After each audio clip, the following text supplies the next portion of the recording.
திருக்கொள்ளிக்காடு பொங்கு சனீஸ்வரர் கோவில் குறித்து இன்று ஒரு கோவில் பகுதியில் பார்க்கலாம்.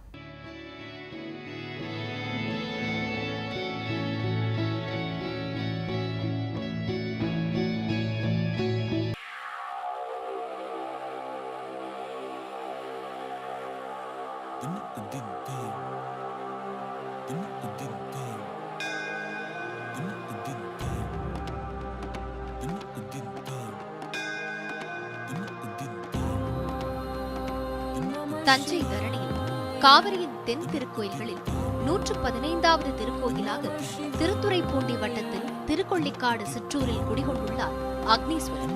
தமிழ் பாடும் திருஞான சம்பந்தர் 3ஆம் திருமுறையில் கூடினார்க்கு அருள் செய்வார் கொள்ளிக்காடரே என்ற திருவாய்மொழி பெற்று திருக்கொள்ளிக்காடு என்ற தமிழில் வழங்கப்பட்டு வருகிறது. நளமகராசனின் சனி விட்டது திருநள்ளாற்றில், ஆனால் சகல செல்வங்களையும் கொடுத்தது திருக்கொள்ளிக்காட்டில்தான். சோழ மன்னன் ஒருவருக்கு மிக கடுமையான சனிதோஷம் ஏற்படவே எங்கும் அமைதி கிடைக்காமையால் கடைசியாக திருக்கொள்ளிக்காட்டின் பெருமை அறிந்து இங்கு வந்து அக்னீஸ்வரர், விருதபாத நாயகி ஆகியோர் திருவடிகளை வணங்கிய போது சனிதோஷம் முழுவதும் நீங்கியதாக ஸ்தல புராணம் கூறுகிறது. இத்திருக்கோயிலின் ஸ்தல விருட்சம் வன்னிமரமாகும். தீர்த்தகுளம் திருக்கோயிலுக்கு வடக்கு புறம் உள்ளது. பிரகாரத்தில் முருகன் வள்ளி தெய்வானையுடன் காட்சியளிக்கிறார்.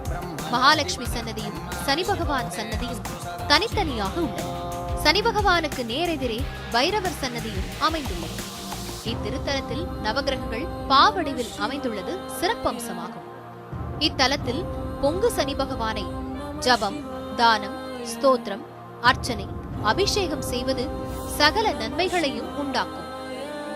எள் சாதம், உளுந்து வடை, நாவல் பழம், திராட்சை, தேங்காய், எள் தீபம், கருப்பு புட்டு, கருநீலப்பட்டு, கருநீல புஷ்பங்கள், நீல கற்கள், இரும்பு சம்பந்தப்பட்ட பொருட்களை கொண்டு சனி பகவானை வழிபட்டால் புத்திர, தனம், தானியம், ராஜ்யம், வெற்றி, ஆயுள், சம்பத்துகளையும் அருள்வார் என்பது ஐதீகமாகும்.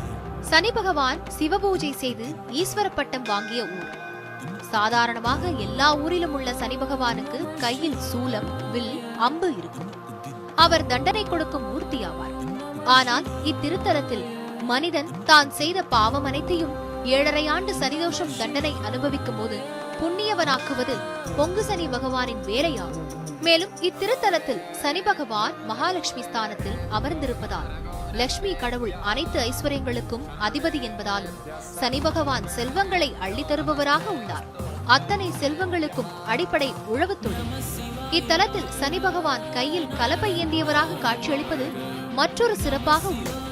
1500 ஆண்டுகளுக்கு முன்பு செங்கற் கோயிலாக இருந்த இத்திருக்கோயிலை மாமன்னன் 1ஆம் ராஜராஜ சோழன் புதுப்பித்துள்ளார்.